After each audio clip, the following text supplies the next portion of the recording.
The views and opinions expressed by a participant on this program do not necessarily reflect or represent the views or opinions of West Liberty University or WLU-TV 14.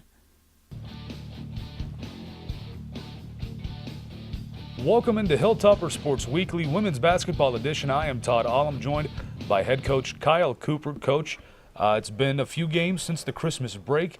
Played at Salem International first, then went to West Virginia State for 2 away games, then came home to play Charleston in the latest game for the Lady Toppers. We've got a lot of highlights to look to, but how was it over the break with the team?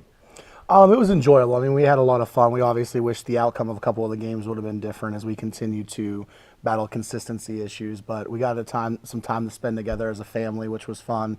They got time off, of course. But all in all, it was a really good break for us. So that first game during the Christmas break was against Salem International. We take a look at some of the highlights. This video courtesy of Salem International University. This is Jackie Kitts with a nice drive. Got the lead to 30-25. Salem had the score there. Yeah, and Jackie, Grace, and Liv gave us a pretty good lift off the bench. We started off really stagnant, and they brought some energy for us. And this will be Johnny Olkowski's second of 2 straight three-pointers. This one ends the first half, 34-31, Salem International led. Yeah, well, that was by design. We kind of wanted to take the last shot there, and Johnny was the one that seemed to be feeling it, so we went her direction. We moved to the third quarter. Marissa Brown connects from the low post. This made it a one-point game, 36-35. In favor of Salem International. Yeah, Marissa just continues to be a dominant presence. Win or lose, she's putting up unbelievable numbers. Just we wish we could win a little bit more to celebrate those. And Brown's dominance continues here. She blocks the shot, will get the rebound on this missed three-pointer, and will pick up or draw the foul as well. She will go to the line, hit 1 of 2 to tie the game at 36 for Marissa Brown. And that's another thing that you see this year that's different from prior years. Her conditioning level allows her to play vertically so much more. You see Marissa again. This one gave the Toppers the lead, 38-36, late in the third quarter. Yeah, and we really thought that push we made going into the third was going to lead us to coming back in this game after an awful start, but the outcome wasn't what we wanted. Salem International got the lead back in the fourth, but this was Audrey Tingle to cut the lead back to 9 with a nice coast-to-coast drive. And when Audrey's getting downhill, that is such a key for us. We've got to play fast to be successful. Brandy Beater makes it a 7-point difference. A nice left-handed drive. You see her do that a lot this season, especially able to get through the lane. And that's become kind of her patented go-to move, and it is really, really tough to stop. And with under a minute left, the Lady Toppers trying to get back into the game. Brown makes it a 3-point game, 62-59. Yeah, and we got ourselves in a position to win the game down the stretch again and just couldn't find a way to make the correct plays and execute down the stretch to get a win. And you see the Toppers fall. The final score, 65-59. Marissa Brown had a big game, though, 25 points, 19 rebounds, 7 blocks. Olkowski also with 12.6 rebounds. Yeah, and it's like I said before, Todd, it's a game where you don't play well as a team, so we don't get to celebrate the successes of someone that's putting up unbelievable numbers. And she's been a dominant force for us and not getting the recognition she deserves. And luckily for the Toppers, the next game would be after the new year. They will go to West Virginia State. We go to the highlights there. This video courtesy of West Virginia State University. Brandy Beater with the first West Liberty points of the game in transition made it 3-2 West Lib. Yeah, and that's West Liberty basketball. Push it hard, draw the defense, and kick to shooters. That's how we play. A nice pass there from Audrey Tingle. Down Marissa Brown would make a nice move in the lane here, get the Toppers to double digits. It was 10-7 Lady Toppers.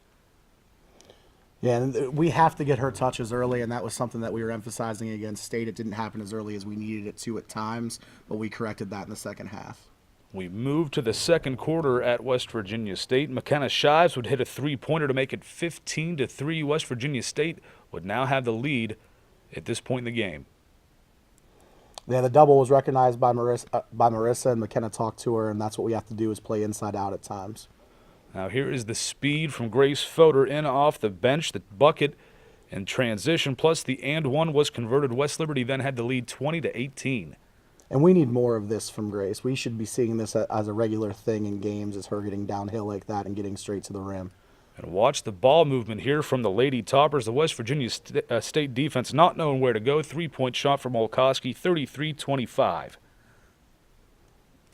Now we go into the second half. The Toppers were down 35-27. Into the third quarter, Beater drives and gets a nice left-handed lay-in, 37-33, a 4-point ball game. Yeah, and there's Brandy attacking left again, which is one of the things she's really added to her game over the last year here, is the ability to go both directions. And Audrey Tingle, you saw her drive and hit a bucket earlier on. This time she finds Brown for the easy lay-in, 41-39. West Virginia State had a 2-point lead. Yeah, and again, Audrey just getting into the heart of the defense and making them make decisions is what we need to have happen. It turned into the McKenna Shives show after that. This 3-point shot made it a 3-point ball game. West Virginia State still led. Shives scored 16 straight points for the Toppers. Yeah, that's one of the things that McKenna is unbelievably good at is when she starts feeling it, she knows to just continue to play through that and ride that, much like she did against Jesuit at home last year. She just kept taking any clean look she could get. Olkowski with a 3-point shot there made it a 3-point game again, 67-64 West Virginia State. Yeah, and Johnny's been giving us a really good lift as of late, and she's starting to impact the game more and more, and you're seeing that veteran play. And another 3-point shot from McKenna Shives in the fourth, cut the lead to 2 with just over 2 left, but the Lady Jackets would hang on for the victory. They won 84-76. Marissa Brown with another double-double, 21 points, 14 rebounds, 6 blocks. Shives 26 points, 6 3-pointers, and 7 assists in that ball game. Yeah, and it was kind of probably underplayed by everyone, and most people didn't see it because of McKenna hitting that many threes. But she did a great job of not turning the ball over and also cashing in some assists there, especially going to Marissa and playing that in-out game for us. And you see some of the stats there for West Liberty, shooting 45%, 10 of 30 from behind the arc, 1 of 3 on the night, 38 rebounds as well, 21 assists on 29 made shots. Yeah, and again, that's West Liberty basketball, and that's what we need to have happen is high assists to make the majority of our shots, and that's one of the ways we're successful. You just hate to see the numbers at the free throw line and the offensive boards given up. That's what kind of kills you down the stretch. Offensively, we played well enough to win the game for sure. Well, the Toppers, after this game, would get to come home and play in the friendly confines of the ASRC against Charleston, a big rival. The first quarter, Brown got things started 4-2. Charleston led at this point early on. Yeah, we got out to a really, really slow start, and you start having those nerves a little bit as players and as a coaching staff. But one thing we've stuck true to is the idea of playing and living life one possession at a time, and we were able to do that and focus in on that and make the comeback. Brandy Beater, a nice look from in the lane to Olkowski for a straightaway 3, 13-7. UC still led. We moved to the second quarter. 6 straight points from Marissa Brown. This one got West Liberty to within 2, 19-17. And Marissa, if you're not going to send double teams at her, she's very, very tough to guard. McKenna Shives drives, gets the bucket and one, gives West Liberty the lead, 20-19, and she's fired up. And we all know McKenna likes to play with a ton of passion out there, and when the passion's going in the right direction because she's scoring and locking down on defense, that's a very good thing for us. This will be Brandy Beater again, spinning well in the lane. We talked about that's her go-to move to bring West Liberty to back within 2 as Charleston had the lead. And again, if you cut off her right hand, she has just worked so hard this summer and this offseason to get that move down pat. We moved to the third quarter. West Liberty was down 1 going into halftime, but Olkowski hits a 3-point shot to take the lead, 34-32. And we saw Johnny really locked in this game. I mean, she had that look in her face, and she was that coach on the floor for us. And I knew if we could get her open looks, it was going to lead to good things for us. Brown gets a bucket off the nice pass from Tingle, makes it 42-36. This was her last bucket for a while, though. She got into some foul trouble in the second half. Yeah, Marissa rotated over really hard and got what we thought was a clean block, but it was registered as a foul, and she had to spend some time with us. And Johnny Olkowski took over. That 3-point shot gave West Liberty the lead back in a back-and-forth game, 47-46 for the Lady Toppers. Monica Bragg, coming back from injury, hits a 3-point shot, her first 3-pointer in the ASRC this year. UC was leading by 2 at that point. Yeah, and Monica gave us an unbelievable lift, and, you know, the scoring was nice, and that 3 was a big shot. But the thing that she provided for us was she gave us some great energy. So it's great to have her back and pretty healthy so that we can go to her. And she gave us a lift defensively, and very much so what wasn't seen was the fact that she was a great screener in this game for us. A lot of those threes for Johnny came because of her activity. See, another 3-point shot from Olkowski. She took over in this second half. This one made it 69-64. West Liberty had the lead. She would get another one here, made it a 10-point lead, 76-66. Toppers taking control. Yeah, and we told ourselves after that Shepherd loss back in the first semester there that we were going to continue to floor it and not play to win the game down the stretch and shorten things up. So we're taking the first best shot we can get, and in that case, a transition 3 for us is good, so we went with it. Marissa Brown back into the game, got another bucket. The final score would make it 84-76. The Toppers win this one against a rival in Charleston. Marissa Brown had 26 points in this game. Again, you see some of the final stats there. The Toppers shooting well over 50%. Also 66% from the free throw line. 15 assists on 30 made shots. Yeah, and I think for us, that's a really a big statement for our offense to see it moving that way because Charleston is really well coached. Coach Collins does a great job, and his defense is one of the most stout defenses you're going to go against in our league and in our region. And for us to shoot that kind of a percentage against them, that means we're doing something right in transition and in motion because they are so fundamentally sound. So that was a big statement for us as a team, and that's a huge win for us here to hopefully springboard us. Yeah, Coach, as you said, it was a tough one in Salem. Second half, and West Virginia State was a really good one for McKenna Shives and the rest of the team that carried over into the game against Charleston, where the Toppers picked up the victory. When we go to our next segment, we will look a little bit more in depth at some of the players in these past few games and look forward to the next 2 games against UVA Wise and Concord on the Hilltopper Sports Weekly.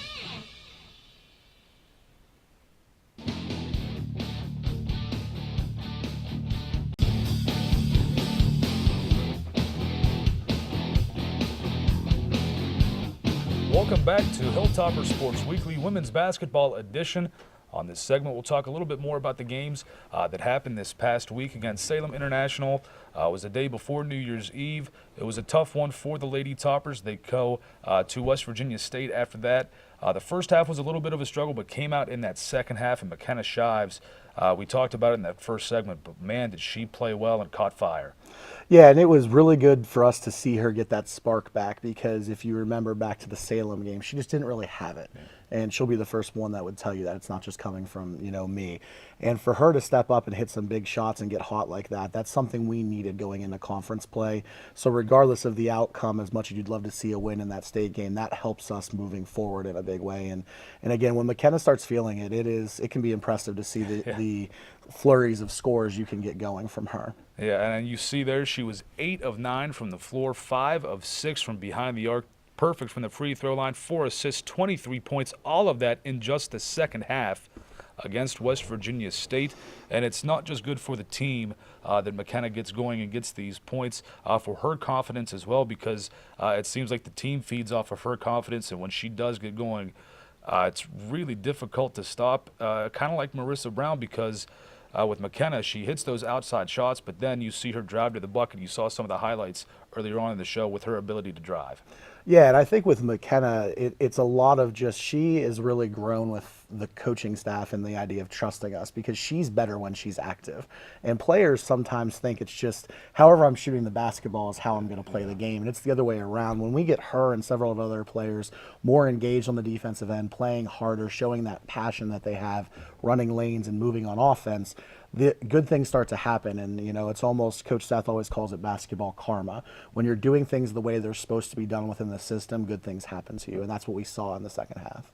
And then the Toppers would go on to play Charleston. They would have a win there. Marissa Brown would get into some foul trouble. She has been a dominant player throughout the entire season, every single game. She still got her points against Charleston as well, even with the foul trouble. But in that second half, Johnny Olkowski picked it up for the Lady Toppers. She scored in the teens, 16 points, had 5 rebounds, 5 3-pointers in the second half.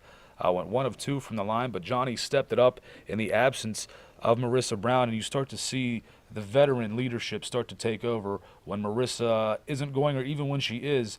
It gives that added dimension to the Toppers team.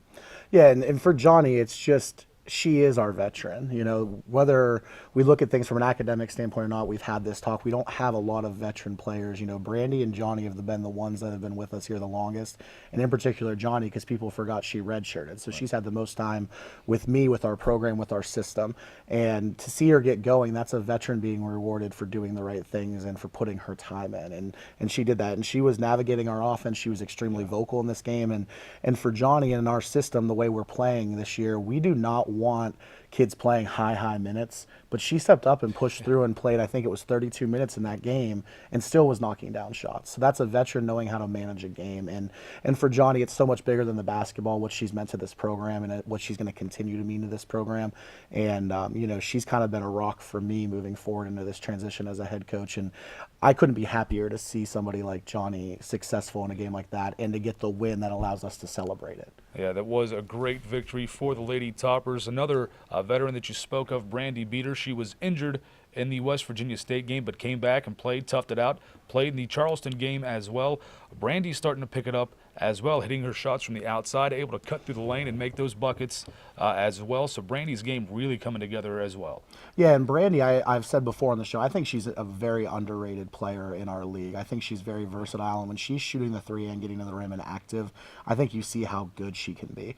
A lot of people didn't realize this. Not only was she coming off of an ankle sprain in the West Virginia State game, but Brandy actually had missed the entire morning with the team leading up to Charleston because she's battling a flu bug, and we had to get her, you know, some antibiotics in her.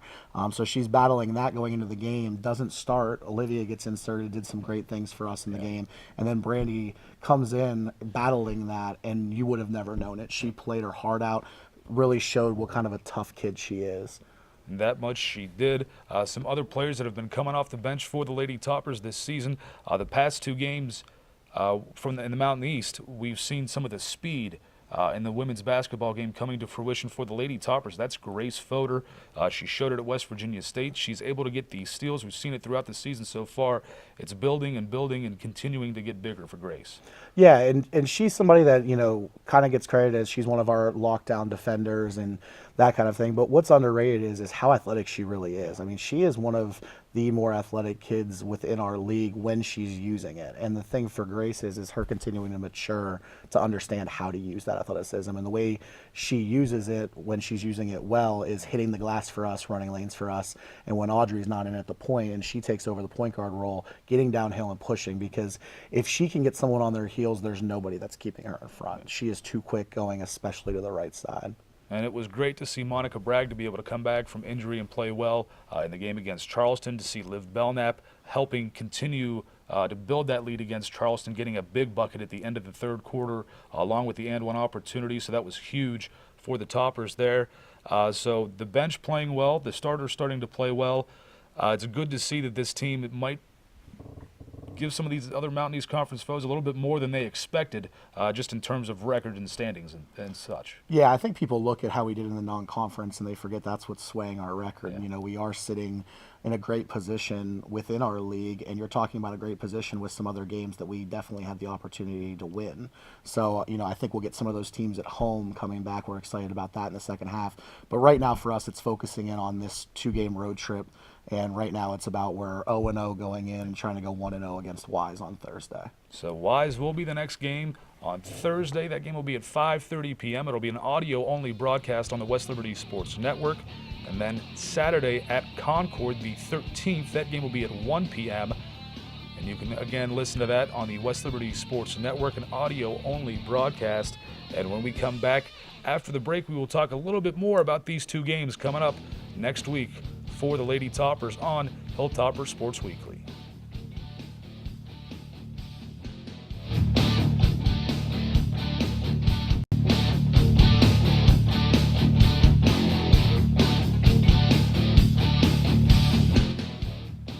Welcome back to Hilltopper Sports Weekly, Women's Basketball Edition. We take a look at the Mountain East Conference standings right now. As of this taping, Glenville State is 12-1, 8-0 in the Mountain East Conference, the only undefeated team left in conference play.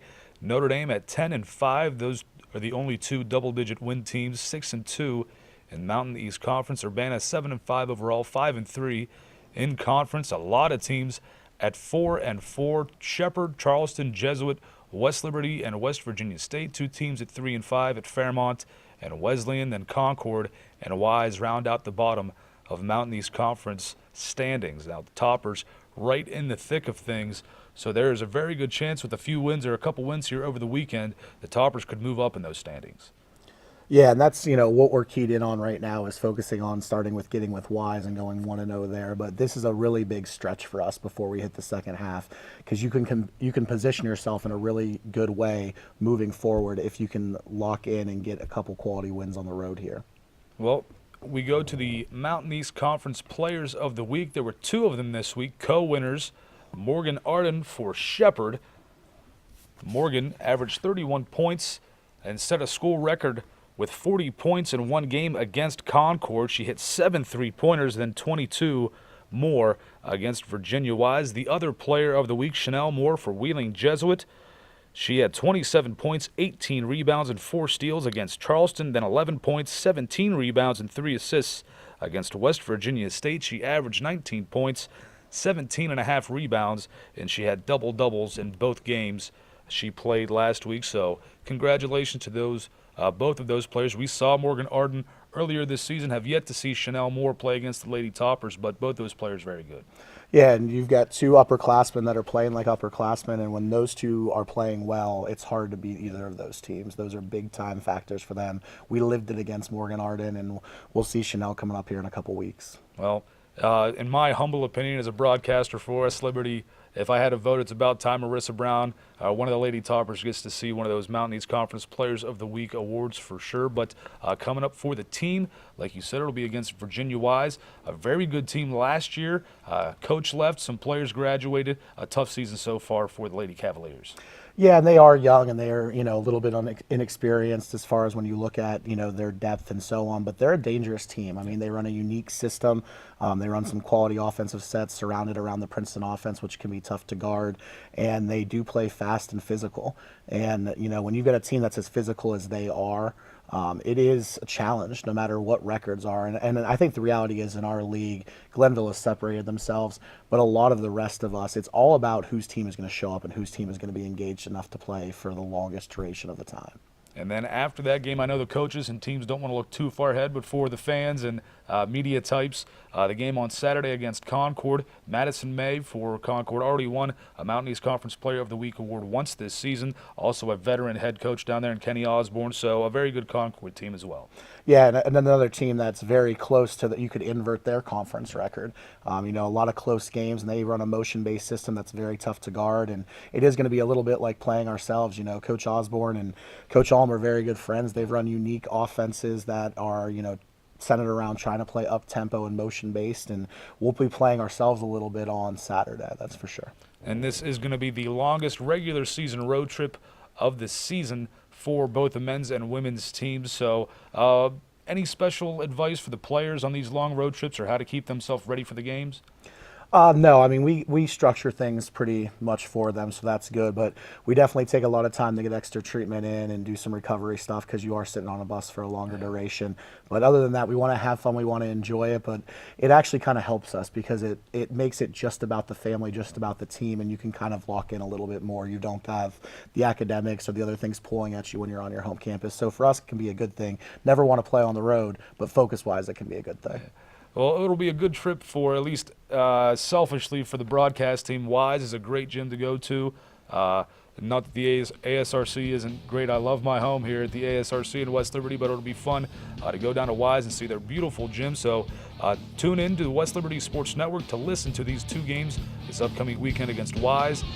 Thursday night at 5:30 and then Saturday at 1 p.m. down in Concord on January 13th. Thank you for watching the show. We will join you next week. Coach Cooper will be here again with me for Hilltopper Sports Weekly.